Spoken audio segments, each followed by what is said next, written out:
ওগো আল্লাহর নবী, আপনার কাছে যা চাইবো তা যদি আল্লাহর না থাকে তাহলে কেমনে দিবে? নবী চমকে বলে, তুমি আমার কাছে কি চাইবা যেটা আল্লাহর নাই? খাদিজা বলে, হুজুর সর্বসাকুল্যে চাওয়া হলো আমার তিনটা।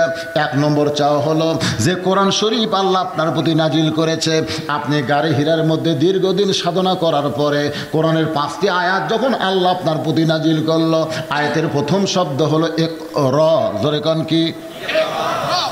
বোঝেন? ইকরা।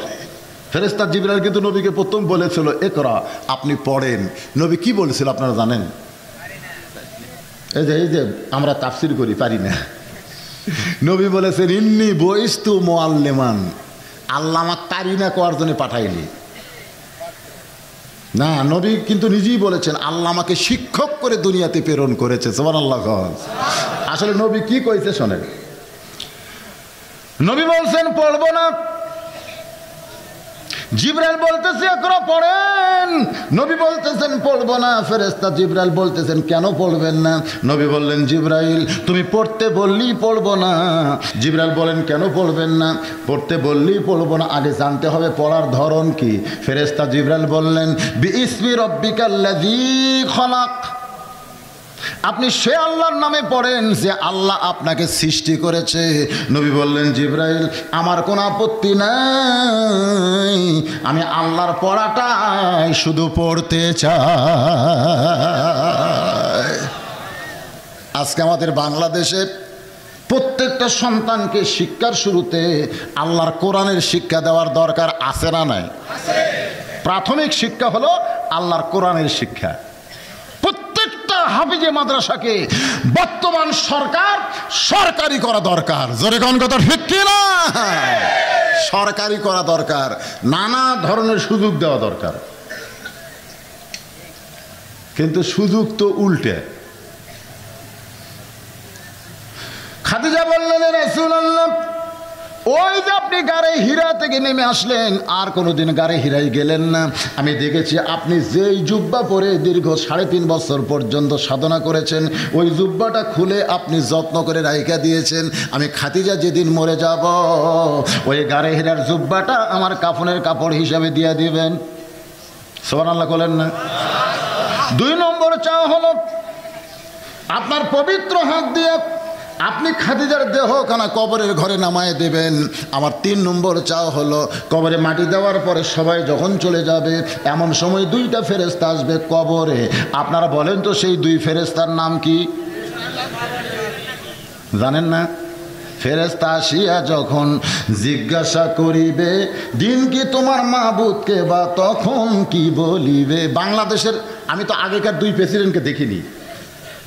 এই যে জিল্লুর রহমান যখন কবরে যাচ্ছে, এরশাদ চাচা যখন কবরে, আপনারা দেখেন নাই? এরশাদ চাচা বলে নাই?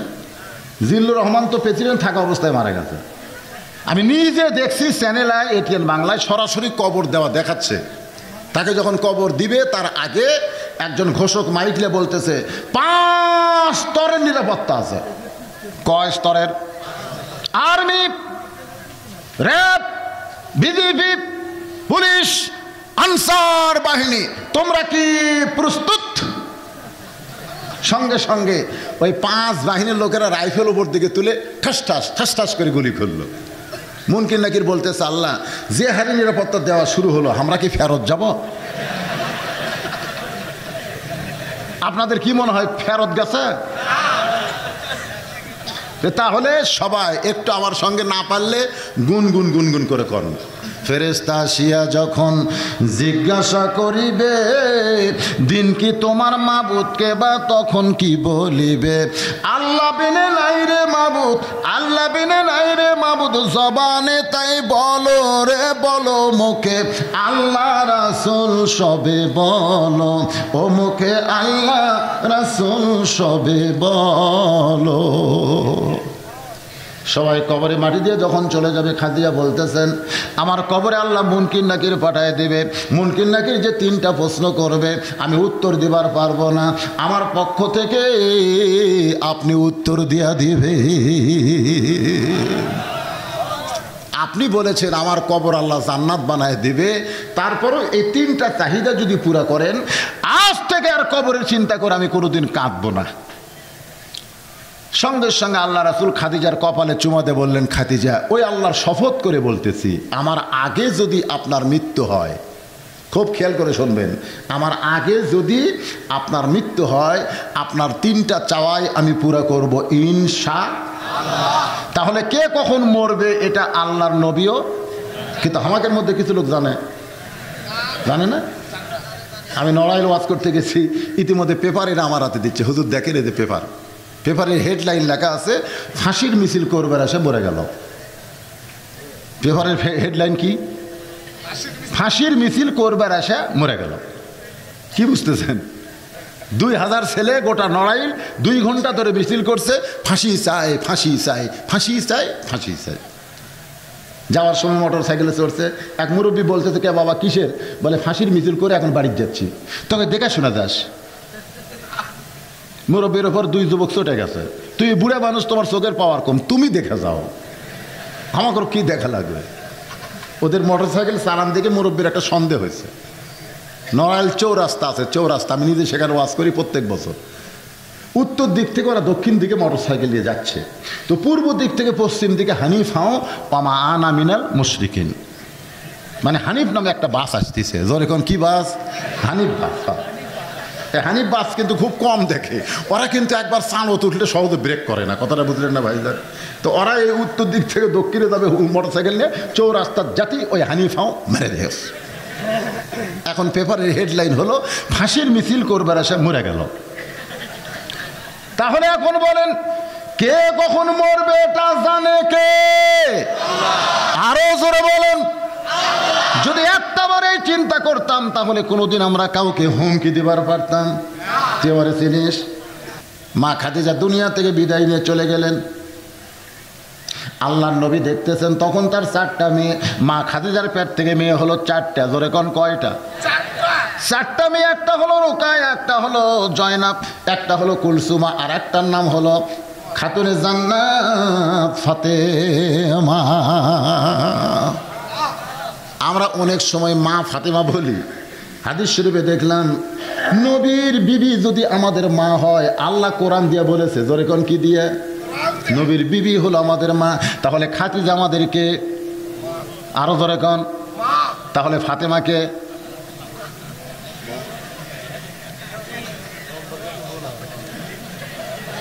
না, মাও মাও, মেয়েও মাও, এটা একটা সাজ লোকেরা।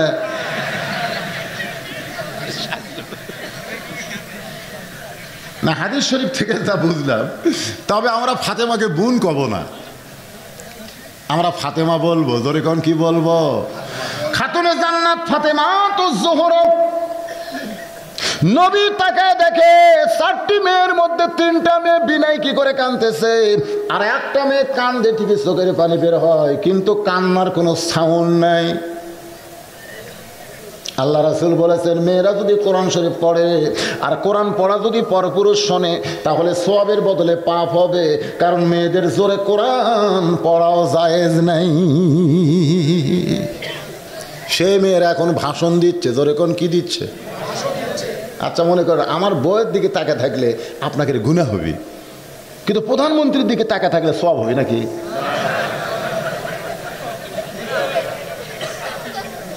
হাসতেছেন কেন? তাহলে এমন একজন প্রধানমন্ত্রী বানান দরকার, যার চেহারার দিকে তাকায় তাকা ভাষণ শুনলে কোনো পাপ হবে না। এমন ভাগ্য বাংলাদেশে কবে আসবে আল্লাহ ভালো জানে। ধরে কোন কথা ঠিক কি না?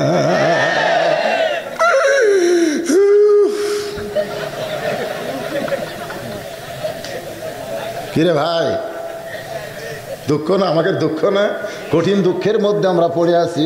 এক মেয়ে কাঁদতেছে, বাপ মরছে, আমার বাবা মইরা গেছে রে, মরার আগে খাট দিবার চাইছিল, সেই খাট আমায় দিবি কে, হে আমার বাবা মইরা গেছে রে। বড় ভাই যায় হাত ধরে বলতেছে, কান্দিস না, বাপ মরে গেছে, খাট আমি দেবো, অসুবিধা কি? ও তখন সাইডে যা বলতেছে, মানুষ বুড়া হলে মরবি। দেখছেন? আমি মেয়েদের জন্য বলবো, মা যাদের জন্য কোরআন শরীফ জোরে তেলাওয়াত করা জায়েজ নাই, তারা জোরে কান্দা চলবে না। নবী 4টি মেয়ের মধ্যে একটা মেয়েকে ডাক দিল, ফাতেমা সঙ্গে সঙ্গে ফাতেমা নবীর কাছে চলে আসে। নবী বলতেছেন, ফাতেমা, তোমার মা দুনিয়া থেকে চলে যাওয়ার আগে আমারে ওসিয়ত করেছে। ওসিয়ত, খুব খেয়াল করবেন, মৃত্যু ব্যক্তি ওসিয়ত করতে পারে। ফাতেমা বললেন, বাবা কি ওসিয়ত করছে? বলে, 1 নম্বর ওসিয়ত হলো তোমার মাকে গোসল করান লাগবে।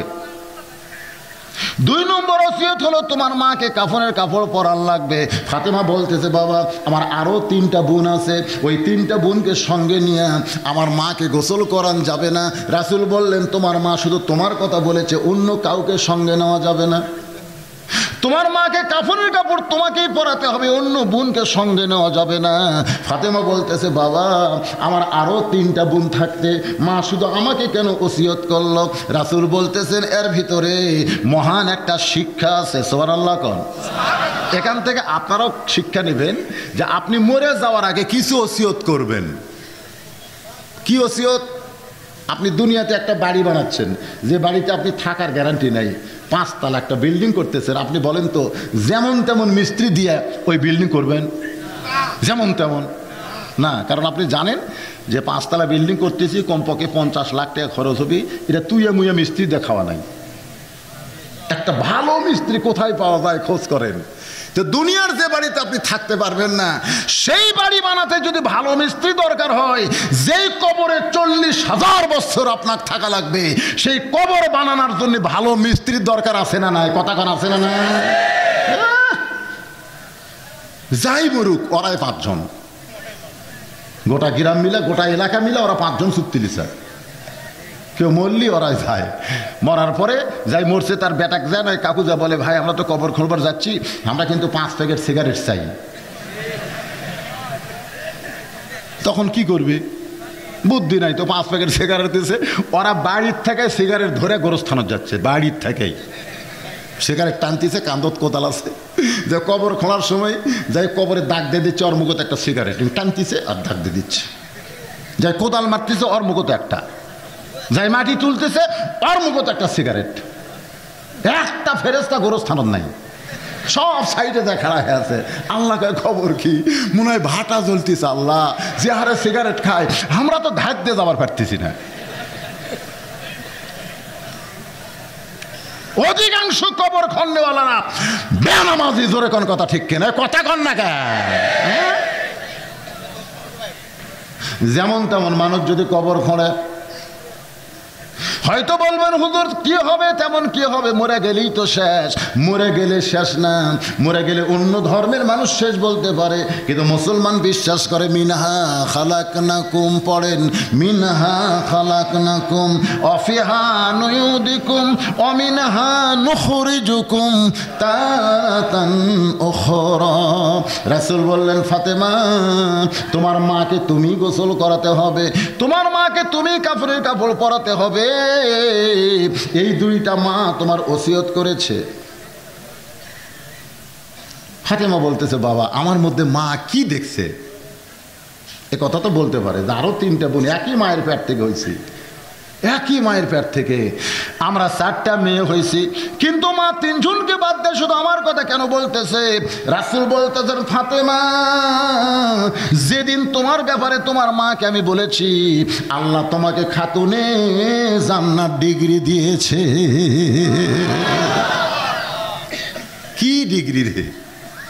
একদিন নবী ফাতেমার কাছে এসে দেখে ফাতেমা খুব কাঁদতেছে। কান্দার পরে নবীর কাছে এসে দাঁড়ায় বলতেছে, বাবা এত কষ্ট সহ্য করা যাবে না, বাবা এত গরিব লোকের সাথে আমাকে বিয়ে দিয়েছেন, আমার সংসার তো সেই রকম। সঙ্গে সঙ্গে রাসূল আসমানের দিকে তাকাই বললেন, ফাতেমা তুমি জানো, আল্লাহর পরে কাউকে যদি সেজদা দেওয়ার হুকুম থাকতো, তাহলে এই মুহূর্তে তোমাকে বলা হতো আলীর পাঁও সেজদা করো। সুবহানাল্লাহ কর না কেন? নবী তার মেয়ে বলতেছে। ফাতেমা চমকে গিয়ে বললেন, বাবা আল্লাহর পরে যদি কাউকে সেজদা দেওয়ার হুকুম থাকতো, তাহলে স্বামীর পায়ে সেজদা করা লাগতো। নবী বললেন, এইটা আল্লাহ বাতিল করেছে। তবে শুনে নাও ফাতেমা, আল্লাহর পরেই মেয়েদের কাছে সবচাইতে দামি সেই ব্যক্তি হলেন তার স্বামী।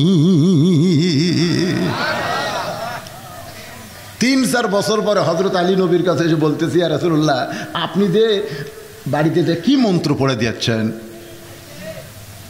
আপনার মেয়ে এমন হয়েছে যে শত কষ্ট দিলেও আমার দিকে আর ভার করে তাকায় না, সবসময় হাসি মুখে তাকায় থাকে। জোরে করেন সুবহানাল্লাহ।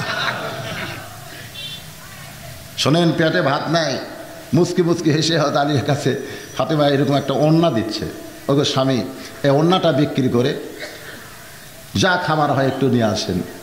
আমার নিজের জন্য বলতেছি না, হাসান হোসেন 2 দিন হলে না খেয়ে আসে, তাদের জন্য কিছু একটু কিনা লাগবে। হযরত আলী ওড়নাটা নিয়ে যখন বাজারের দিকে যায় চিন্তা করতেছে, বিবেক আছে তো, বিবেক বলতেছে আলী ওড়না তো বিক্রি করবি, কিন্তু যদি খরিদ্দার জিজ্ঞাসা করে কার ওড়না, যদি জিজ্ঞাসা করে তুই যদি বলিস আমার বইয়ের ওড়না, তখন খরিদ্দাররা বলবে, কোনো স্বামী যদি বইয়ের জিনিস বেচা খায় বুঝতে হবে সেই স্বামী দুর্বল স্বামী। আপনারা মনে হয় বইয়ের জিনিস বেচা খান, তাই না? কথা কন না কেন? একজন কাছে দুর্বল, মানে ওই বেচে না। হযরত আলী এই ওড়নাটা এই পকেটের মধ্যে ঢুকেছে, জামার জুব্বার পকেটের মধ্যে ঢুকে গোটা বাজার ঘুরতেছে। এমন সময় খরিদ্দার হযরত আলীকে সালাম দিয়ে বলতেছে, আলী ভাই আপনি মনে হয় কিছু বিক্রি করবেন।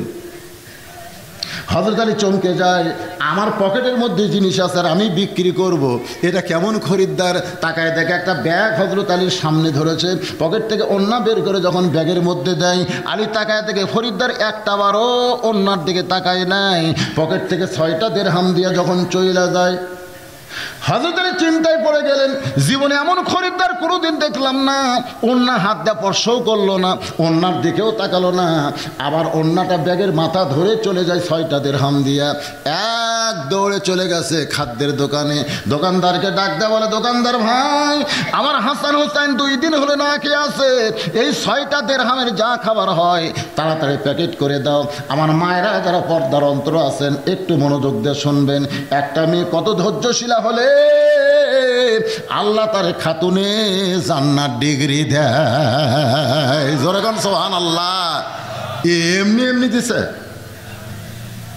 আল্লাহ নবী বললেন, ফাতেমা সেদিন থেকে তোমার মায়ের বড় লোভ হয়েছে, তোমার মা মরে গেলে তুমি যদি নিজের হাতে গোসল করায় দাও, ওই হাতের পরশে হয়তো আল্লাহ তাআলা তাকে একটা রহম করবে।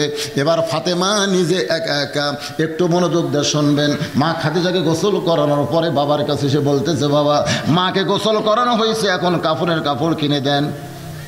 সঙ্গে সঙ্গে নবী আমার ওই জুব্বাখানা বের করে ফাতেমার হাতে দিয়া বলে, মা কোনো নতুন কাপড় কেনার দরকার নাই, এই জুব্বাটাই তোমার মাকে কাফনের কাপড় পরায় দাও। ফাতেমা কান্দার বলে, বাবা মক্কার দোকানে কি নতুন কোনো কাপড় নাই?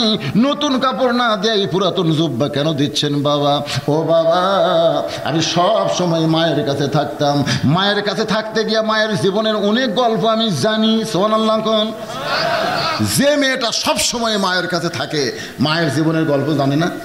একদিন খাদিজা গল্পে গল্পে বলতেছে, ফাতেমা আমার যখন বিয়ে হয়েছিল তুমি সেই খবর জানো? তো ফাতেমা চমকে বলতেছে, মা আপনার যখন বিয়ে হয়েছিল তখন আমি কোথায় ছিলাম? তো খাদিজা চুপ করে বলতেছে, আরে তুই তো তখন জন্মই হসনি, তো জন্ম যদি না হয় তাহলে জানবো কেমনে? মানে এমন একটা মহব্বত মার মেয়ের ভিতরে গল্পে গল্পে বলেই ফেলেছে। এবার ফাতেমার আগ্রহ বাইরে গিয়ে বলতেছে, মা তাহলে গল্পের মধ্যে অবশ্যই গুরুত্ব আছে। খাদিজা বলে, ফাতেমা তোমার বাবার সঙ্গে যখন আমার বিয়ে হয়েছিল তখন তোমার বাবা আমার বাড়িতে রাখালি করত। যেই বলছে রাখালি করত, সঙ্গে সঙ্গে ফাতেমা চিৎকার করে বলতেছে, মা বিয়ার গল্প শুনবো না, বিয়ার গল্প শুনবো না। খাদিজা বলতেছে, মা রাগ করছিস কেন? বলে, আমার বাবাকে আপনি রাখাল কেন বলতেছেন? আল্লাহ রাসূল বলেছেন, ছেলের চাইতে মেয়েরা বাবাকে বেশি দয়া করে, ছেলের চাইতে মেয়েরা বাবাকে বেশি দয়া করে।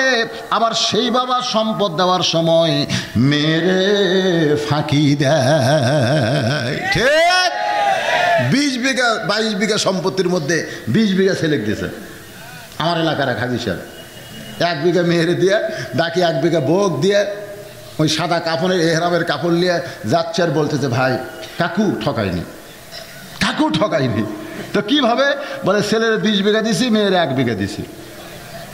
আমার বউ সারা জীবন যে আমার সঙ্গে ছিল ওরেও ঠকায়নি, 1 বিঘা দিছি। আপনারা বলেন তো ভাইজান, নিজের ইচ্ছা মতো দেওয়া যাবে না আল্লাহর কোরআন অনুসারে দেওয়া লাগবে? আজকে বাংলাদেশের অনেক বাবারা মেয়েদেরকে এভাবে ঠকায়। মনোযোগ দিয়ে শুনবেন। ফাতেমা বলতেছে, মা আমার বাবার আকাল ছিল। খাদিজা বলতেছে, মা তাহলে বিয়ার গল্প কেমনে শুনবে, এত রাগ করিস কেন? ফাতেমারে বসে বলতেছে, ফাতেমা আমি তখন মক্কার সব চাইতে ধনবতী রমণী ছিলাম, আর তোমার বাবা আমার বাড়িতে রাখাল ছিল। ফাতেমা বলতেছে, বাবা মক্কার সবচাইতে ধনবতী রমণী হওয়ার পরে আমার রাখাল বাবার সঙ্গে আপনি কেন বিয়া বসলেন? খাদিজা বলে, ফাতেমা তোমার বাবার মধ্যে এমন কিছু দেখেছি যেটা দেখার পরে আমি তাকে রাখালি চাকরি ক্যান্সেল করে আমার স্বামী হিসাবে গ্রহণ করেছি। ফাতেমা বলে, বাবা আমার মা মক্কার সবচাইতে ধনবতী রমণী, আজকে মরে যাওয়ার সাথে সাথে আপনি তাকে ভুলে গেলেন। মক্কার দোকানে নতুন কোনো কাপড় না দিয়ে এই পুরাতন জুব্বা কেন দিবেন গো বাবা? আল্লাহ নবী বলেন, ফাতেমা এই জুব্বা আমি তোমার মাকে দিচ্ছি না, মা এই জুব্বা তোমার মা আমার কাছে চেয়েছে। ফাতেমা বলতেছে, বাবা তাহলে এই জুব্বার মহত্ব কি? আল্লাহ রাসূল বলতেছেন, এই জুব্বা দুনিয়ার সাধারণ কোনো জুব্বা নয়, এই জুব্বার সঙ্গে আল্লাহর কোরআনের সম্পর্ক রয়েছে। লিল্লাহি তাকবীর। যার সঙ্গে কোরআনের সম্পর্ক থাকে তার দাম বাড়ে না কমে? আমাদের বাংলাদেশে যাদের সাথে কোরআনের সম্পর্ক তাদের দাম কম না বেশি? বেশি। কি কয়, একই ছেলের মাস্টার তিনটে, তিন মাস্টার এক ছেলে পড়ায়, এরকম লোক নাই? ইংরেজি মাস্টারকে মাস গেলে 2000 টাকা দেয়, ওই ছেলের বাংলা অঙ্ক মাস্টারকে 1500 টাকা দেয়, ওই ছেলেকে মসজিদের ইমাম 3 মাস হলে আরবি পড়ায়, এখন পর্যন্ত বেতন নেই। একই ছেলের 3 মাস্টারের উপরে একই বাপ। চিন্তা করছেন? ইংরেজি মাস্টারকে মাসের তারিখ পড়তেই বেতন দেয়, বাংলা অঙ্ক একই অবস্থা। কিন্তু হুজুর সবচাইতে সহজ পড়ার নাম কি? আল্লাহর কোরআন। খালি ছেলের ভর্তি করে দেন, আপনি টেনশন করা লাগবে না, 1 মাস পরে এসে শুনবেন ওই কায়দা কোটাল পড়তে পারে। সুবহানাল্লাহ কর না কেন? 3 মাস পরে এখন ছেলে যখন বাপকে বলে, বাবা আমি নিজে নিজেই কোরআন পড়তে পারি, বাপ বলতেছে আমার হুজুরের কথা মনেই নাই। 3 মাস পরে হুজুরের কাছে গিয়ে এখন বলতেছে, হুজুর এত কষ্ট করে আমার ছেলেকে কোরআন শিক্ষা দিলেন, আমি শুনেছি আল্লাহর কোরআন শিক্ষা দিয়ে হাদিয়া নেওয়া জায়েজ নাই। হুজুর মনে মনে কয়, এটা তুই যেদিন প্রথম বাচ্চারে পড়াতে আইলাম সেদিন ফতুয়া দিলি তো লেটা চুকে যাইতো, 3 মাস পরে ফতুয়া দিলি। আজকে সাধারণ মানুষ হুজুরের উপর ফতুয়া মারতেছে। জোরে কোন কথা, ঠিক কথা কন না কেন? সাধারণ ব্যক্তি ফতুয়া মারতেছে হুজুরের উপরে। একটু মনোযোগ দিয়ে শুনবেন। আল্লাহ রাসূল বললেন, ফাতেমা এই জুব্বা সাধারণ কোনো জুব্বা নয় মা, এই জুব্বার সঙ্গে আল্লাহর কোরআনের সম্পর্ক রয়েছে। এই জুব্বা পরা অবস্থায় ফেরেশতা জিবরাইল আমার কাছে কোরআনের 5টা আয়াত নাজিল করেছে। ফেরেশতা জিবরাইল আমাকে বুকের মধ্যে চাইপা ধরেছে, সেই জন্য তোমার মা চেয়েছে এই জুব্বাটা তোমার মাকে কাফনের কাপড় পরায় দাও। এখন আপনাদের কাছে আমার প্রশ্ন হলো, একই গাছের 3টা জিনিস যদি আপনি বানান, একটা বানাইছেন খাট, একটা বানাইছেন সোফা, আর একটা বানাইছেন রেহাল, 3টা জিনিস বানাইছেন একই গাছের কাঠ দিয়ে। এখন যদি আপনাদের প্রশ্ন করা হয় এই 3টা জিনিসের মধ্যে দাম বেশি কার? একটু বুঝা শোনা কন, দাম বেশি কার? সবাই একই কথা কয়। এখন যদি আপনাকে বলি, ভাই রেহালটা নিয়ে খাটটা দেন তো, এক ঝুলো দিবেন না, এটা মুখে মুখে বলতেছে। রেহাল নিয়ে খাটটা দেন তো, তখন বলবেন না হুজুর রেহাল নিয়ে খাট দেওয়া যাবে না। তাহলে মুখে মুখে দাম কইলেন, অন্তরে কেন স্বীকার করলেন না? এখন আমরা বলবো খাটের দাম বেশি, সোফার দাম বেশি, কিন্তু রেহালের সম্মান বেশি। রেহালের সম্মান বেশি না কম? আপনি খাটে যখন ওঠেন, আপনার পা যদি খাটের ওপর পড়ে কোনোদিন চিন্তা হয়? সোফার উপরে বসেন, পাও তুলে, কোনো টেনশন আছে? কিন্তু রেহাল কোরআন শরীফ এরকম নিচ্ছেন, নেওয়ার সময় একটু টান দিচ্ছেন, রেহাল হঠাৎ আপনি কিন্তু ইচ্ছা করে না, হঠাৎ আপনার পায়ের কাছে পড়ে গেছে, আপনি তুলে 2টা চুমা খাচ্ছেন। রেহাল বলতে যে কে রে খাট, কেরে সোফা, একই গাছের মধ্যে ছিলাম, তোর কে খবর কি? আমি পায়ের কাছে পড়লি আমার তুলে চুমা খায়। খাট আর সোফা কান্দার বলে, ভাই তুই পায়ের কাছে পড়লে তোকে 2 বার চুমা খেলো রে, আর আমাকে ওই পাওতে লাগতাই রে।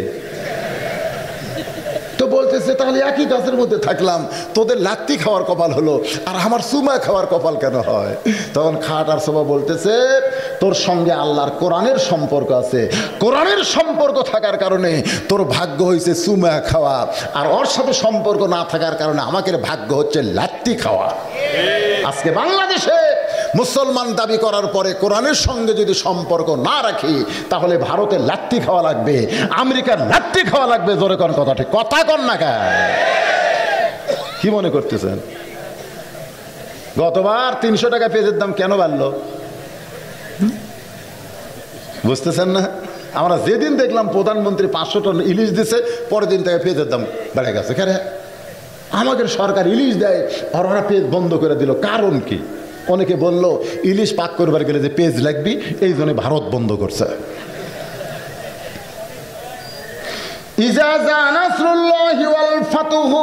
একটু মনোযোগ দিয়ে শুনবেন, একটা লাইন বাদ দিয়ে আমি কথা বলবো না। এবার ফাতেমা ওই জুব্বাটা নিয়ে মা খাদিজাকে পরাতে যাচ্ছে। ভাইজান মনটা একটু মনোযোগ দিয়ে শুনবেন। ওই জুব্বাটা পরাতে গেলেন, নবী কিন্তু ফাতেমার পিছনে পিছনে রওনা দিলেন। আল্লাহ নবী দরজায় গিয়ে থমকে দাঁড়ালেন, দরজা বন্ধ করলেন, ফাতেমা ঘরের মধ্যে ঢুকলো।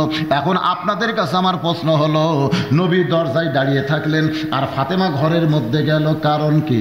কারণ হলো, কোন বউ যদি মারা যায় স্বামী কিন্তু তাকে স্পর্শ করতেও পারবে না, আর স্বামী যদি মারা যায় বউ তাকে ইচ্ছা করলে গোসল করাতে পারবে, ইচ্ছা করলে তাকে কাফনের কাপড় পরাতে পারবে। আমার কথা কি বুঝলেন? আমি যদি মরে যাই, আমার বউ আমাকে গোসল করাবার পারবে, আমাকে কাপড়ের কাপড় পরাতে পারবে, কিন্তু আমার বউ যদি মরে, কি কথা? এ মায়েরা যারা আছেন শোনেন, সকালবেলা যদি আমার বউ মরে, বিকেলবেলা যদি আমি বিয়ে করবার যাই, শরীয়ত আটকাবে? আটকার পারবে? আটকার পারবে না। আর যদি সকালবেলা আমি মরি, বিকেলবেলা আমার বউ বিয়ে বসতে পারবে? পারবে না। এই জায়গায় আল্লাহ বলেছে, আর রিজালু কাওয়ামুনা আলা নিসা, পুরুষরা একটু নারীদের উপরে থাকবে। তাহলে একটা জায়গায় বলছে ভাই, যেখানে মা আছে মায়ের পায়ের তলে সন্তানের জান্নাত। সুবহানাল্লাহ কর না কেন? যেখানে মেয়ে আছে সেখানে রাসূল বলেছে, বাজার থেকে মিষ্টি যদি কিনো, মিষ্টির প্যাকেট খবরদার তোমার ছেলেকে না দিয়ে মেয়েকে দিও।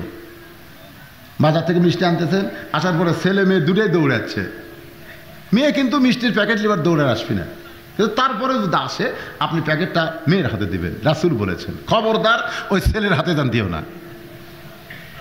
মেয়ের হাতে মিষ্টি দিলেন, মিষ্টি প্যাকেট খুলে দেখে 6টা মিষ্টি। জোরে কোন কয়টা? 2টা বাপরে দিছে, 2টা ভাইরে দিছে, 2টার মারে দিছে। বাবা বলতেছে, তুই যে ভাগ ভালোই করলি, 2টা তোর মারে দিলি, 2টা আমারে দিলি, 2টা তোর ভাইরে দিলি, তোর খবর কি? মেয়ে বলতেছে, তোমরা খালি আমার খাওয়া বাবা, তোমরা খালি আমার খাওয়া। আর যদি ভুল করে ছেলের হাতে দেন, ছেলে কিন্তু 2 গোল্লা একবার মুখত দিবে আর 2টা হাত দিয়ে ধরে থাকবে। বাপ বলবে, কে রে তুই একলাই খাচ্ছিস, আমাদের খবর কি? কে বাজারও তার মিষ্টি নেই, এত কম কেনেন কে?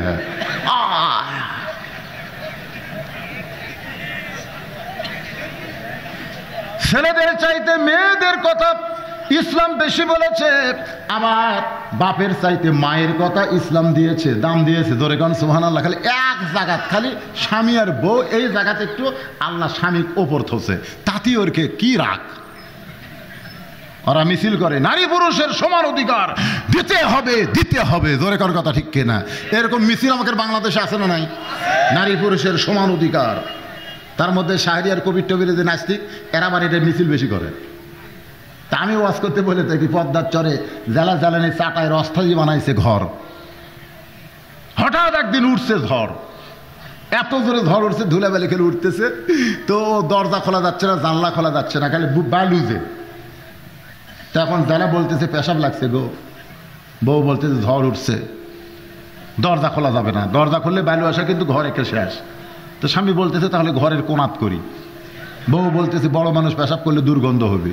স্বামী কয় পেশাব লাগছে তাহলে কর্ম কি রে? বউ বলতেছে কাম করেন। সমান অধিকার যখন, তাহলে আপনি আমার কান্দর চড়েন। কান্দর চড়া চাটায় কাটে একটা শুটুং করে ওই দিক দিয়ে পেশাব করেন। তো বইয়ের কান্দর ছড়ে ওই ছুরি দিয়ে কাটা এরকম শুটুং করে ওই দিক দিয়ে পেশাব করছে। এক ঘন্টা পর বউ বলতেছে ঝড় তো থামলো না, আমারও তো পেশাব লাগছে। স্বামী বলতেছে সমান অধিকার তো, অসুবিধা কি, তুই আমার কান্দের চড় শুটুং দিয়ে পেশাব কর। এবার বউ স্বামীর কান্দে চড়ে শুটুং বরাবর পেশাব করে, কিন্তু পেশাব তো বেরিয়ে যায় না, স্বামীর বুক ভিজে যায়। স্বামী চিল্লা বলে কে রে, কোথায় পেশাব করিস, কোথায় পড়ে? বউ বলে মরা স্বামী জানো না সব জায়গার সমান অধিকার চলে না।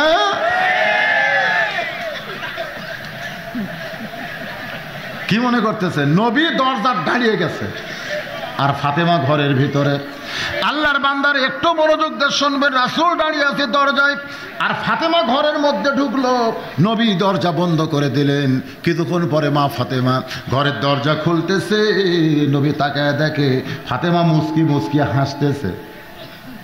আল্লাহ নবী চমকে গেলেন, যে মেয়েটা কাঁদতে কাঁদতে কাফনের কাপড় নিয়ে ঢুকলো, জুব্বা নিয়ে ঢুকলো, আর সেই মেয়েটা হাসতে হাসতে দরজা খুললো। নবী চমকে গিয়ে বললেন, ফাতেমা কাঁদতে কাঁদতে ঢুকলি মা, কিন্তু হাসতে হাসতে দরজা কেন খুললি? ফাতেমা বলতেছে, বাবা কাঁদতে কাঁদতে কেন ঢুকলাম আপনি জানেন, হাসতে হাসতে কেন দরজা খুললাম আপনি জানেন? রাসূল বলতেছে, আল্লাহর শপথ করে বলতেছি তুই কাঁদতে কাঁদতে ঢুকলি এটা আমি জানি, কারণ মেয়ে তার মাকে কাফনের কাপড় পরাবে, অবশ্যই কানবে, কিন্তু হাসতে হাসতে দরজা খুললে আমি নবী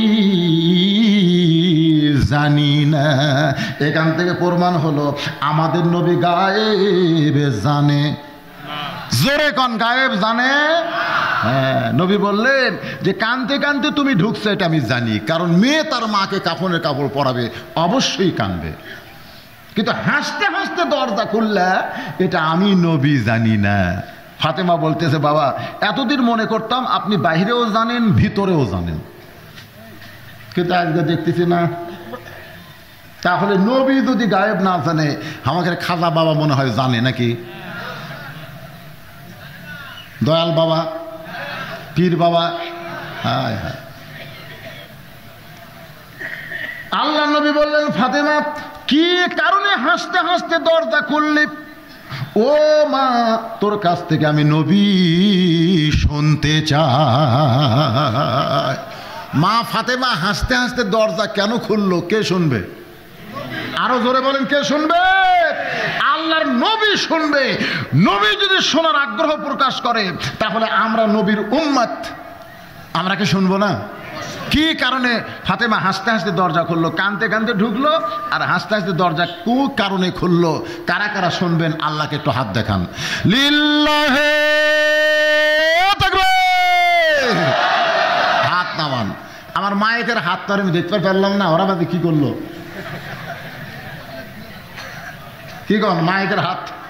আপনারা যারা হাত দেখালেন তারা তো না শোনা পর্যন্ত উঠতেছেন না, ঠিক? কতক্ষণ ঠিক? আমি 10:30টায় মঞ্চে ওয়াজ শুরু করছি, এখন বাজতেছে 11:15। আরো 1 ঘন্টা শোনাবো, অসুবিধা আছে? কোন অসুবিধা আছে? আর আপনারা এটাও জানেন, শোনেন, আমি কিন্তু একটাই বক্তা যে কিছুক্ষণ আদায় করার পরে 10 থেকে 15 মিনিট আমি আদায় করি, আর বেশি করি না। এরপরে আবার কন্টিনিউ ওয়াজ করি। যত জায়গায় দেখবেন আদায়ের পরে 1 ঘন্টা ওয়াজ করি আমি। যেই জুব্বার সঙ্গে আল্লাহর কোরআনের সম্পর্ক আছে, এই জুব্বাটা যখন আমার মাকে পরানোর জন্য ঘরের মধ্যে ঢুকি, একটু শোনেন শোনেন। ফাতেমা বয়ান করতেছে নবীর কাছে, জোরে কান কার কাছে? আল্লাহ নবীর কাছে বয়ান করতেছে। বাবা ওই জুব্বা নিয়ে যখন মাকে পরাবার চাই, ইয়ানজুরু বিনুরিল্লাহ, আমি তখন নূরের চোখ দিয়ে তাকাই, দেখি আপনার জুব্বা পরানোর আগে আল্লাহ তাআলা আমার মাকে জান্নাতের কাপড় পরায়া দিছে। সঙ্গে সঙ্গে আল্লাহ নবী দরজায় বসে বললেন, দরজায় বসে বললেন, নবী ছোট বাচ্চার মতো ওই দরজার মাটির মধ্যে পাথরের মধ্যে হাত দিয়ে কান্না শুরু করে দিলেন। ফাতেমা বলে, বাবা আপনার জুব্বা পরানোর আগে মায়ের শরীরে জান্নাতের পোশাক পরার কথা শুনে আপনি খুশি না হয়ে এমন করে কেন কাঁদতেছেন? রাসূল বলে, ফাতেমা আজকের কান্না আমার জীবনের সবচাইতে আনন্দের কান্না মা, তুই মনে করিস না আমি দুঃখ পেয়ে কাঁদতেছি। আমার আনন্দের কান্নার কারণ হলো, তুই জানিস না রে ফাতেমা, দুনিয়াতে কেউ যখন আমাকে নবী বলে স্বীকার করে নাই। সর্বপ্রথম যিনি আমাকে নবী বলে স্বীকার করেছে তিনি হলো তোমার মা খাদিজাতুল কুবরা। নবী এই কথা বলে ফাতেমাকে যেটা বুঝাইলেন, নিজের বউ হইয়া সর্বপ্রথম নবী স্বীকার করা, তার মানে কি 33 বছর হলো ওয়াজ করতেছি, এখন পর্যন্ত আমার বউকে আমি হুজুর বলাবার পারলাম না। আমার এটা একটা দুর্ভাগ্য। আমার বউকে যখন বলি একটু হুজুর খাও, বউ খালি মুচকি মুচকি হাসে। না হাসো কেন? বলে হাসার কারণ হলো জনগণ আপনাকে চিনে না তাই হুজুর কয়, কিন্তু আমি আপনার চিনি। হুজুর হওয়া এত সহজ নয়। তার মানে বোঝা গেল আমরা বাহিরে হুজুর ভিতরে খেজুর। আর আল্লাহর নবীকে সর্বোত্তম নিজের বিবি যখন নবী বলেছে, তার মানে বোঝা গেল নবী বাহিরেও যা ভিতরেও তা। এই জন্যে কাউকে না শুধুমাত্র আল্লাহর নবীকে। লাকাদ কানা লাকুম ফি রাসূলিল্লাহি উসওয়াতুন হাসানা। অন্ধভাবে একজন মানুষকে অনুসরণ করা যাবে, তিনি হলেন আমাদের নবী। জোরে কোন কথা ঠিক? নবী ছাড়া অন্য কাউকে অন্ধভাবে আপনি অনুসরণ করতে পারবেন না। নগদ চকচকা টাকা পারে, এ টাকা কি দেওয়ার টাকা করে? হ্যাঁ, বাপের জন্য দোয়া চায়। 1000 টাকা চললে না, নগদে করছে দান। আল্লাহ বাবার কবরকে জান্নাতের টুকরা বানায় দেন। বাজান গো, কবরে নামানোর সময় নবীর চোখ দিয়ে দর দর করে পানি পড়তেছে। আবু বকর বলে, ইয়া রাসূলুল্লাহ, আপনি যদি এমন করে কাঁদেন তাহলে আমরা কেমনে সহ্য করব? রাসূল বলে, আবু বকর, আজকে খাদিজাকে কবরে নামানোর সময় আমি কিন্তু নবী হিসাবে নামাইনি, কারণ পৃথিবীর সবচাইতে হতভাগ্য স্বামী হলাম আমি। এই খাদিজা যতদিন দুনিয়াতে ছিল কোনোদিন দরজায় গিয়া তাকে খাদিজা বলে ডাকা লাগে নাই। সুবহানাল্লাহ কবেন না? আল্লাহ নবী বলেন যতই রাত হোক, কারণ দাওয়াতের কাজ শেষ হওয়ার নির্দিষ্ট কোনো সময় নাই। কিন্তু আমরা যারা ওয়াজ করি আমরা কিন্তু বউকে বলে আসি আজকে রাত 2টার সময় আসবো, 3টার সময় আসবো। কারণ নওগাঁ জেলার মাহফিল হলে আমরা ওয়াজের শেষটা অনুমান করে বলতে পারি। কিন্তু পাবনা যখন যায় প্রধান বক্তা তুলে দেয় রাত 12টার পরে, তাহলে আস্তে আস্তে ফজর হয়ে যায়। কথাটা বোঝেন বাজান? বিশেষ করে আবার বাগমারার মধ্যে যখন যাবেন প্রধান বক্তা তুলে দেয় রাত 12টার পরে। এখন বউ শোনে কোথায় যাবেন, কয় নওগাঁর মান্দা। বউ জানে 2টার মধ্যে স্বামী চলে আসবে। 2টার সময় আর মোবাইলে কি দিয়ে থবে, এলান দিয়ে থবে। তোর এখন কথা ঠিক কিনা?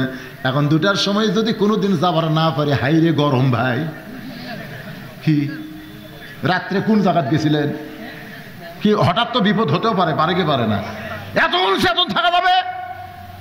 আল্লাহ নবী বলেছেন কখন কোন সময় আমি দরজায় আসি, এটা খাদিজাকে বলা হয় না। কারণ দাওয়াতের কাজ শেষ করে যত রাত্রি আসি না কেন, আমি কোনোদিন দরজায় খাদিজা বলে ডাক দেই নাই। শুধুমাত্র দরজায় ডাকাইছি, সঙ্গে সঙ্গে দরজা খুলে যায়। আল্লাহ নবী বলেন খাদিজা ডাক দেওয়ার আগে কেমনে দরজা খোলেন? খাদিজা বলে, নবী গো, আপনি যখন দাওয়াতের কাজে বাইরে যাচ্ছেন তখন আমি দরজার ফাঁকের মধ্যে নাক লাগায়া দাঁড়িয়ে থাকি, কারণ আপনি ঘুরবেন রাস্তায় রাস্তায়, আর আমি খাদিজা আরামে বিছনায় ঘুম পারবো। এমন বিবে আমি না নিয়ত করেছি আপনাকে না ঘুমাইলে আমি খাদিজা কোনোদিন ঘুমাবো না। আপনি যখন দরজার কাছে আসেন আপনার দেহের একটা সুগন্ধ আছে, মেশকাম্বর। এই সুগন্ধ আমার নাকের মধ্যে ঢুকে যায়, আমি বুঝতে পারি আমার নবী আইছে। সুবহানাল্লাহ কোন? নবীর সুগন্ধ হলো মেশকাম্বর। আর এখনকার কতকগুলো স্বামী, তাই বলে সবাই না, কতকগুলো স্বামী যখন ঘরের মধ্যে ঢোকে প্রত্যেক বউ কিন্তু নাক ধরে। সামনে তো চেয়ারম্যানকে নির্বাচন আসতেছে, আয় রে ভাই রে, এমনও লোক আছে এক রাতে 1 প্যাকেট করে বিড়ি খাবি। জোরে কোন কথা ঠিক কিনা? হঠাৎ যদি বউয়ের কাছে ঢোকে, বউ তো মনে করবে এটা মানুষ না, এটা একটা পাতা ঢুকতেছে। জোরে কোন কথা ঠিক কিনা? কিরে, এই জন্য আল্লাহ নবী বলেছেন, শোনেন শোনেন, এই সুন্নতটা পালন করবেন, এটা খুব ভালো। আপনি যখন বউ নিয়ে রাত্রে ঘুমাবেন, স্বামী স্ত্রী 2জন মেসাক করা সুন্নত, একের সেই রকম মেসাক করবেন। যা খাচ্ছেন খাচ্ছেন কোনো দুর্গন্ধ যার মুখত না থাকে, কারণ সেক্স এটা আল্লাহ রাসূলের সুন্নত। সুবহানাল্লাহ কর না কেন? কি কোল বালুস বুকের মধ্যে চাপে লাও সুন্নত, কোল বালুস চাপে ধরে সুন্নত। বাজান আমাদের কবরে মাটি দেওয়ার পরে যখন কবর থেকে চলে যাবে, কিতাবের মধ্যে আছে 40 গজ পর্যন্ত যখন মাটি দেওয়ার লোকগুলো চলে যাবে, এমন সময় আল্লাহ 2টা ফেরেশতা পাঠাবে। আর একবার বলেন, 2 ফেরেশতার নাম কি? নামগুলো খেয়াল করুন। জান কবজ করবে, তার নাম কি? আরো জোরে কোন? আজরাইল। 2 কাঁধে 2টা ফেরেশতা আছে, তার নাম কি? কেরামান কাতিবিন। আর কবরের মধ্যে যে 2টা সওয়াল জবাব করবে, তাদের নাম কি? মুনকার নাকির। এগুলো খেয়াল রাখলে কি অসুবিধা আছে? হ্যাঁ। তো এখন অনেকে মনে করতে যে হুজুর আপনারা সারা জীবন ওয়াজ করলেন, কবরে 3টা প্রশ্ন করবে, মান রব্বুকা, রব হচ্ছে আল্লাহ, অমা দিনুকা দিন ইসলাম, অমার নাবিকা হল মোহাম্মদ সাল্লাল্লাহু আলাইহি ওয়াসাল্লাম। এটা আমরা কেন হুজুর, হিন্দুরাও কভার পারবে। এই 3টা প্রশ্ন, আগেই প্রশ্ন আউট, উত্তর আউট, এইগুলো আবার কবরত করবি মুনকির নাকির, তার আবার উত্তর দিলি জান্নাত। উত্তর তো সবার জানাই আছে হুজুর, কি মনে করতেছেন? শোনেন, কি পারবেন? খুব সহজ নাকি? পাল্টা পাল্টা প্রশ্ন আছে, সেটা জানেন? একটু মনোযোগ দিয়ে শুনবেন। কবরের মধ্যে যখন কোন নামাজি, কোন পরেজগার ব্যক্তি যাবে, মুনকির নাকির আশা মাত্রই কিন্তু যখন আপনাকে জিজ্ঞাসা করবে রে মাইয়া, তখন আল্লাহ তাআলা মুনকির নাকিরের উত্তর দেওয়া পর্যন্ত তার দেহের মধ্যে আবার রুহু ঢুকায়া দিবে। কে আসবে? রুহু। ওদের একটা কথা নাই, পঞ্চ আত্মা পঞ্চরুহু, হিসাবেতে দেখা যায় একেতে 2-এরই জনম, পরমাত্মার মরণ নাই। কে বলে মানুষ মরে, মানুষ মরিলে তবে বিচার হবে কার? কথাটা বুঝলেন না? মরেই গেছি, তোর প্রশ্ন কাক করবে? একটু মনোযোগ দিয়ে শুনবেন। দেহের মধ্যে আবার রুহু চলে আসবে। এবার মুনকির নাকির বলবে বসো। 1 নম্বর প্রশ্ন হলো মান রব্বুকা। যখনই প্রশ্ন করবে সঙ্গে সঙ্গে নামাজ খাড়া হয়ে যাবে। আপনি সারা জীবন যে 5 ওয়াক্ত নামাজ পড়েছেন, আযান দেওয়ার পরে আপনি ফজর আযান শুনতে ল্যাপক লাগতে পারছেন, এরকম লোক নাই? আর সালাতু খায়রুম মিনান নাম শোনার পরে শীতের রাত্রে ল্যাপ কিন্তু কয় এই দেরি আছে রে, ফজর আযান দিলি নামাজ হবি তাই 8 ঘন্টা পর। এই 8 ঘন্টা তার বুঝাইছে, ওরা কিন্তু এমন এক ঘুম দিছে, কিন্তু যে আযান শুনিছে, শোনার পরে ল্যাপক মারছে লাগতি, বাম পাওতে ল্যাপ লাগতে পারে। ঠান্ডা পানিতে উযু করতেছে, ফেরেশতাকে আল্লাহ এটা কি?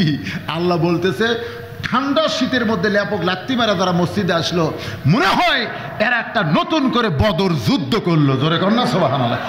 কি মনে করছেন? হায় রে, জাতা কথা ফজরের নামাজ। তো এখন চিন্তা করেন, ওই নামাজ খাড়া হবে, নামাজ খাড়া হয়ে মুনকির নাকিরকে বলবে কে রে মুনকির নাকির, কাকে রব সম্পর্কে প্রশ্ন করতেছিস? কাকে রব সম্পর্কে প্রশ্ন করতেছিস? যে মসজিদের মধ্যে গিয়া বলে আলহামদুলিল্লাহি রাব্বিল, রুকুতে গিয়া বলে সুবহান রাব্বিয়াল আযীম, সিজদায় গিয়া বলে সুবহান রাব্বিয়াল আলা।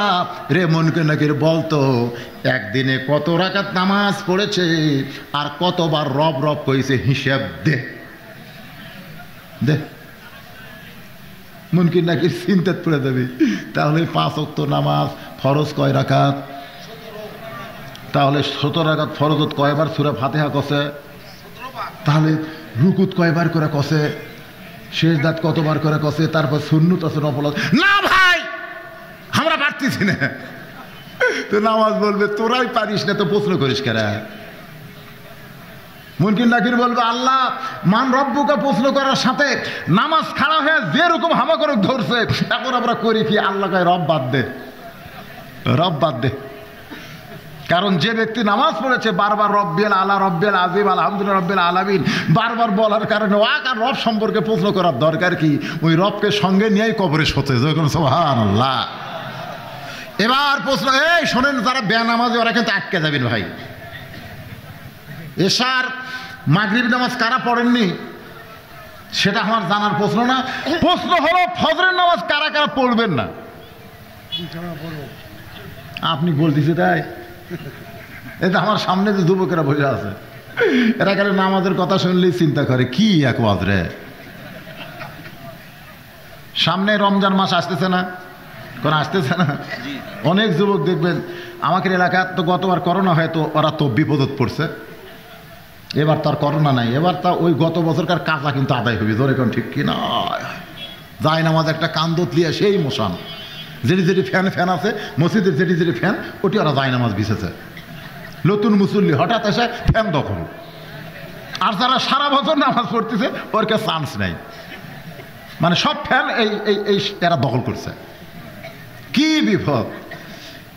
সেই হুজুরত বলতেছে, হুজুর শোনেন, এই পাড়াত কিন্তু মসজিদ দুটে, উত্তর পাড়ার ইমাম সাহেব কইছে এশার নামাজ তারাবি বেতের সব মিলে 35 মিনিট লাগবে, এটা কিন্তু ঘোষণা করছে উত্তর পাড়ার। এখন আপনি কোন কত মিনিট লাগবে? তো বলতেছে ভাই কি করা যায়, কারণ তারাবি ধরেন 20 টাকা, তারপরে এশা আছে, বেতের আছে, সব মিলে 1-1 ঘন্টা, তাহলে আমরা আপাতত উত্তর পাড়ায় যাই। আমাকে এলাকার মসজিদের ইমাম চিন্তা করে মুসল্লি যত বেশি হবে তারাবির হাদিয়া তত বেশি। জোরে কর কথা ঠিক কিনা? হেরা যদি সব চলে যায় তখন বলতেছে ঠিক আছে, আপনারা যদি চান ওখানকার থেকেও 5 মিনিট কমে আমি আদায় করতে পারি, 8 ঘন্টা। খালি প্রথম দিনে 8 ঘন্টায় নামাজ পড়াছে, পরের দিন উত্তর পাড়ার অর্ধেক মুসল্লি এটি আছে। কেটে খবর কি? সেই জোরে হয়, বাতাস ফ্যান করা লাগে না, নিজের শরীরেরই বাতাস শুরু হয়ে যায়। আপনারা বলেন তো, ইমাম সাহেব যে সূরা ফাতিহা পড়াচ্ছে আর সূরা তারাবি পড়াচ্ছে, যেটাই পড়া করতেছে তো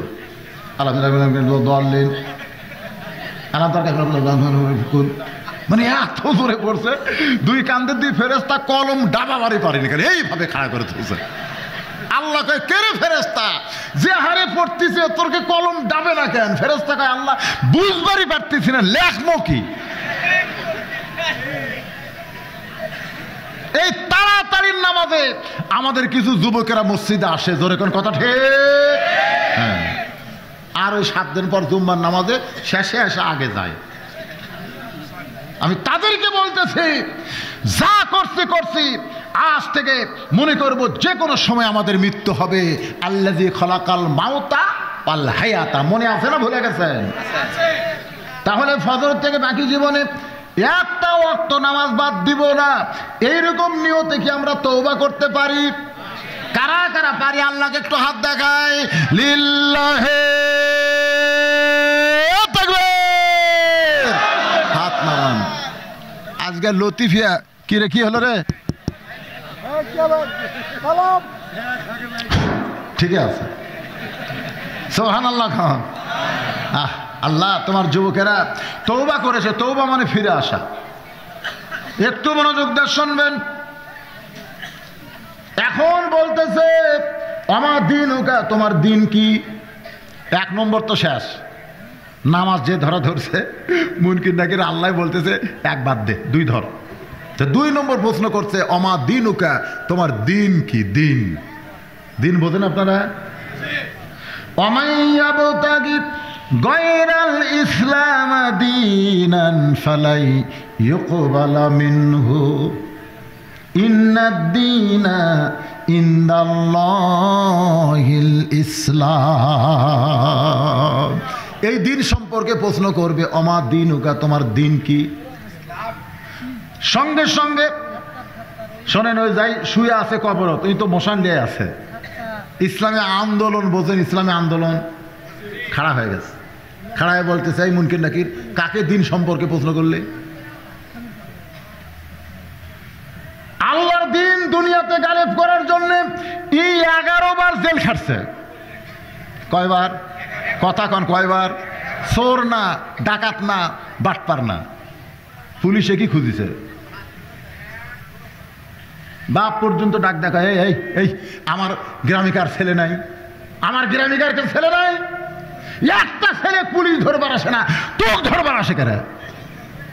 তুই তো 5 ওয়াক্ত নামাজ পড়িস, তোর তো চেহারা সুরত ভালো, তুই তো সত্য কথা কস, তো তোর পুলিশ খোঁজে কে? তখন বলতেছে বাবা রাগ করছেন, আপনি যদি রাগ করেন তাহলে আমরা যাবো কোথায়?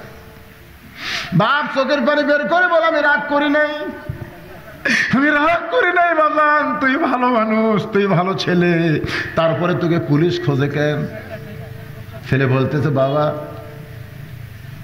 মুসলমান হিসাবে দুনিয়াতে বাঁচতে চাই, দুনিয়াতে মুসলমান হিসাবে বাঁচতে গেলে ইসলামকে প্রতিষ্ঠা না করা পর্যন্ত বাঁচার কোনো উপায় নাই। ও বাবা, শুধুমাত্র দিন ইসলামকে দুনিয়াতে গালিব করার জন্য আমি আল্লাহর দল করি, আর আল্লাহর দল করার কারণে পুলিশ আমাকে খোঁজে, কারণ এই পুলিশগুলো বাতিল শক্তি পাহারা দেয়। তখন ওই ইসলামী আন্দোলন মূর্ত ব্যক্তির এরকম হাত ধরবে, মুনকির নাকিরকে বলবি, দেখ এই দেখ এই দেখ, দেখছিস এটি গুটি হচ্ছে, এটা ফাঁকা, তোকে আমরা তো জানি না। খালি দিন প্রচারের জন্যে এই দুই হাত বান্ধাতে ভিতরে খুঁটি দিয়ে রিমান্ডে নিয়েছিল এই দিনের জন্যে, এই দিনের জন্যে বাড়িতে থাকতে পারে নাই, আলুর বাগুনের মধ্যে থাকা লাগছে। এই দিন প্রচারের জন্য কত নির্যাতন সহ্য করেছে, এরপরেও দিন সম্পর্কে প্রশ্ন করতেছিস কেন? মুনকির নাকির বলে, মাবুদ, তোমার বান্দাকে দিন সম্পর্কে প্রশ্ন করতে গেলে ইসলামী আন্দোলন যেভাবে ধরেছে এখন করব কি? আল্লাহ কয় 2 নম্বর বাদ দিয়ে দে, এবার 3 নম্বর প্রশ্ন কর। 3 নম্বর প্রশ্ন করতেছ, আমার নবীকে, তোমার নবীকে। আপনি বলা লাগবে নাকি? আপনি তো মোশানলেশ হয়ে আছেন, ইতিমধ্যে নবী দৌড়াচ্ছে, সুবহানাল্লাহ খান। এই মুনকির নাকির কাক নবী সম্পর্কে প্রশ্ন করলি? হুজুর আসসালামু আলাইকুম, আপনি কে? তুই জানিস না এটা কে? আমার সুন্নত দাড়ি রাখার জন্যে, আমার টুপি মাথা দেওয়ার জন্য এদেরকে জিএমবি জঙ্গি কসরে। ঢাকাত কাল টুপিওয়ালা দাড়িওয়ালা একটা ছেলে যদি ব্যাগ লেগ ঘরে, খালি ব্যাগ লেগ ঘুরতেছে, ও দেখবেন র্যাব পুলিশ দৌড়েছে, দেখি দেখি দেখি ব্যাগ দেখি, ব্যাগ দেখি, ব্যাগ দেখি করছে, স্যার ব্যাগ দেখি, কথা কসকে ব্যাগ, তো ব্যাগ দেখে কিছুই নাই। তো স্যার আমার ব্যাগ চেক করলেন কে? চেক করা লাগবে, তোর চেহারা দেখলেই সন্দেহ হয়। আর একটা টুপি নাই, দাড়ি নাই, ওল মুখে, ধরে কোন কি মুখে? ওল মুখে, ওই বাক্সলে ঘুরলে চেক করবি না, আর সন্দেহ হয় না। তো আল্লাহ নবী বললেন, যে আমার সুন্নত দাড়ি নিয়ে কবরের মধ্যে আইছে, তাকে নবী সম্পর্কে প্রশ্ন করা লাগবে না, আমি নবী তাকে উম্মত হিসাবে স্বীকার করে নিলাম। নবী আমার খাদিজার কবরের চারধার ঘুরতেছে, আল্লাহ ডাকতে বলে, হাবিব, খাদিজার কবরে মাটি দিয়ে সবাই চলে গেল, কিন্তু আপনি কেন কবর ছাড়েন না? নবী বলে, আল্লাহ আমার খাদিজাকে মুনকির নাকির 3টা প্রশ্ন করবে, সেই প্রশ্নের উত্তর খাদিজার পক্ষ থেকে আমাকে দেওয়া লাগবে। আল্লাহ বলে, হাবিব, আপনি শুধু খাদিজাকে ভালোবাসেন এটা মনে করেন না, আপনি যেমন খাদিজাকে ভালোবাসেন আমি আল্লাহ তেমন ভালোবাসি। আপনি খাদিজার প্রশ্নের উত্তর দেওয়ার জন্য কবরের কাছে খাড়ায় আছেন, আর আমি আল্লাহ কুটি আছি সেটা জানেন না। নবী বলে, আল্লাহ আপনি কি করবেন? আল্লাহ বলতেছে, নবী গো, দুনিয়ার জীবনে কবরকে স্মরণ করে অন্ধকার কবরের চিন্তায় যাদের চোখের পানি বের করে বালিশ ভিজায় দেয়, আমি আল্লাহ এত নিষ্ঠুর না গো নবী, এত নিষ্ঠুর না। দুনিয়াতে যারা থাকতে গিয়ে কবরের চিন্তা করে কান্দে, আমি আল্লাহ মুনকির নাকির তাদের কবরে পাঠাবো না, ওই চোখের পানির কারণেই মুনকির নাকির উত্তর আমি আল্লাহ স্বয়ং দিয়া দিব। কিন্তু যেদিন ডাক পড়িবে কবর মাঝে যাইতে, জোগাড় কিছু করছো বন্ধু তার মাঝে বিছাইতে। সবাই বলেন, ডানে কবর বামে কবর, নিচে কবর আছে যে, উপর দিকে চাইয়া দেখো বাঁশের ছাউনি দিছে কে। এবার একটু আফসোস করে আমার সঙ্গে বলেন, এমন আযাব দিবে রে ভাই কবরের ওই মাটিতে, গলা ফেটে রক্ত ঝরবে চিৎকারের ওই চোটেতে। আমাদের সকলের সামনে কবর আছে না নাই? আমি সেই কবরকে বর্তমান বাংলাদেশের পরিবেশকে নিয়ে মরা লাগবে। এখন যে দলই করি মরা লাগবে না? এখন আপনি দুনিয়াতে যদি শয়তানের দল করেন, কবরে যখন প্রশ্ন করা হবে মান রব্বুকা, তোমার রবকে, তখন আপনি হয়তো ঠেলাত করে বলতে পারেন আমার রব হচ্ছে আল্লাহ। তখন মুনকির নাকির বলবে আল্লাহ এক নম্বর তো হলো, রব আল্লাহ কছে। আল্লাহ বলতেছে হয়নি তো, ঠেলাত করলে হিন্দুরাও আল্লাহ কয়, কয় না? কথা কয় কি? আমার ওয়াজ আপনার শরীর নেই। কাজীপুর পৌরসভার মধ্যে আমার গাড়ি রেখে যমুনার ওই পার মাজনা বাড়ি আমার মাহফিল। আমাকে বলে হুজুর নৌকা চড়ে যাওয়া লাগবে, 2.5-3 ঘন্টা লাগবে।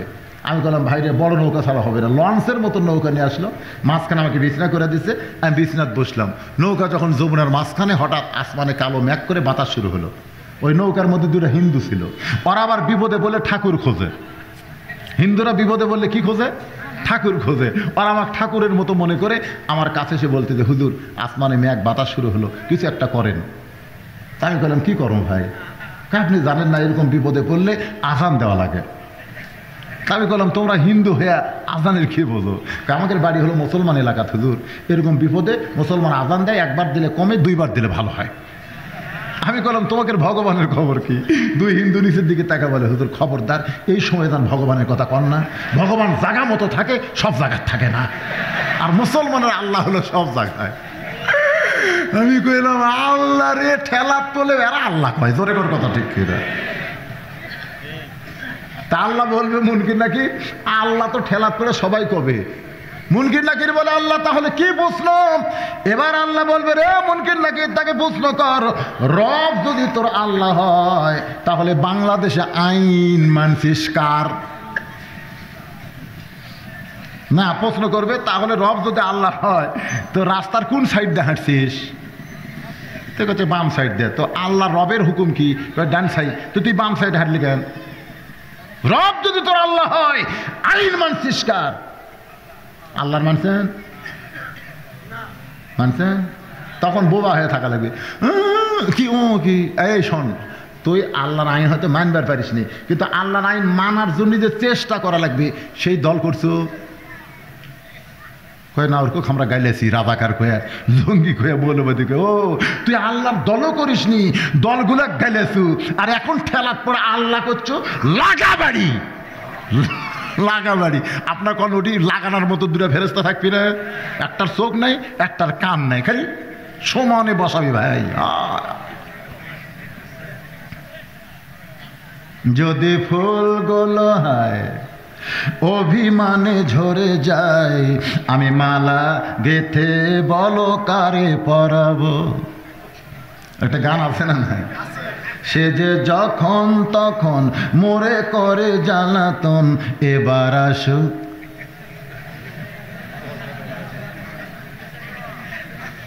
সে যে কেন এলো না, কিছু ভালো লাগে না, কবরে আসুক তারে আমি। কিরে ছেলেবেলা গান কও না তোমরা? যারে পাখি তারে গিয়া বল না, আমি কি তার হাতের খেলনা, বল না। এই কোরআন শরীফ দিয়ে আমাদেরকে বোঝানো হয়েছে, ধরে কোন কথা ঠিক? আমি দীর্ঘ সময় পরপর 3 বছর হ্যাট্রিক করলাম আপনাকে এই মাহফিল। আল্লাহ পাক এই বছর আমাকে কিছু বলালো। ভাইজান আমি যে কথাগুলো বললাম, যাই হোক যে পরিবেশে, গতবার তো করোনার কারণে ওয়াজ হয়নি, এবার তাও চলতেছে। আজকে কয় তারিখ? 19 তারিখ। তার মনে হয় রোজা পর্যন্ত চলবে ইনশাআল্লাহ। তো সামনে 26 তারিখে মুদি আসফার চাচ্ছে আমাদের দেশে। আমরা অবশ্য মোটামুটি আসফার দেব না কই একটা, কি যা থাকে কপালে জুতা মারবো গালে, ধরে কোন কথা ঠিক কিনা? কিছু একটা হবে, যা হয় হোক আমরা চিন্তা করি না, ধরে কোন কথা ঠিক? আলহামদুলিল্লাহ। আল্লাহ পাক আমাদের সকলকে কবুল করুক। ইস্তেগফার পড়েন, যারা ডানায় আছেন একটু বসেন, আমরা সকলে বসে একটু মুনাজাত করব। আস্তাগফিরুল্লাহ রাব্বি মিন কুল্লি জামবি ওয়া তুবু ইলাইহি লা হাওলা ওয়ালা কুওয়াতা ইল্লা বিল্লাহিল আলিয়্যিল আযীম। আল্লাহুম্মা আমিন। আল্লাহুম্মা আনতাস সালাম ওয়া মিনকাস সালাম, তাবারাকতা ইয়া যাল জালালি ওয়াল ইকরাম। আয় আল্লাহ তাআলা, সেই মাগরিবের নামাজের পর থেকে রাত 12:30 পার হয়ে গেল, এই দীর্ঘ সময় পর্যন্ত তোমার পাগল বান্দারা, পাগল বান্দিরা আরামের বাড়ি, আরামের ঘুমকে বাদ দিয়া কোরআন হাদিসের মহাব্বত কলিজার মধ্যে নিয়া এই জান্নাতের বাগানে বসে বসে কোরআন হাদিসের আলোচনা শোনার শেষে আমি গুনাহগারের সঙ্গে রহমতের দরজায় ফকির হয়ে দোকানা হাত তুলেছে। মেহেরবানি করে আজকের মাহফিল আমাদের সকলের বান্দার হেদায়েতের জন্যে, নাজাতের জন্যে, জান্নাতের জন্যে কবুল করো। এই মাহফিলের শুরু থেকে শেষ পর্যন্ত যত আলোচনা হয়েছে এর মধ্যে যদি ত্রুটি হয়, ভুল হয়, মাফ করে দিও। এর যা হাদিয়া মঞ্জুর করো। সোনার মদিনায় নবী পাকের রওজা মুবারকে আল্লাহ কবুল করে নিও। তামাম আম্বিয়ায়ে কেরাম, আসহাবে কেরাম, তাবিনে কেরাম, তাবিনে কেরাম, তামাম পৃথিবীর মাটির নিচে যত মুমিন মুমিনা শুয়ে আছে আল্লাহ সকলের আরওয়াহ পরে হাদিয়া কবুল করো। ও মাবুদ, আমরা যারা হাত তুলেছি আমাদের জনম দুঃখনী মা, কি বলবো প্রসবের কথা, মা বিনে সেই ব্যথা কেউ তো বুঝিবে না। মাজন ঠেকিয়া সন্তানের দায়, ওয়াকালে মা মারা যায়। ঠেকিয়া সন্তানের দায়, ওয়াকালে মা মারা যায়। কেন সে মায়ের জন্যে দোয়া করবা না? এমন দরদি ভবে কেউ হবে না আমার মা গো। আমি বহুদিন আমার বউকে বলেছিলাম ওয়াজ করে বাড়ি আসবো, তুমি চেতন থেকো। আমার যাওয়ার অপেক্ষায় আমার বউরে কোনদিন চেতন পাইলাম না।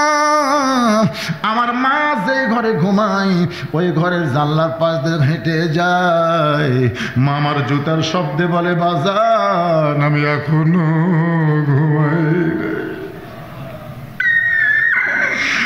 এই দরদের মা, এই দরদের মা যাদের কবরে গেছে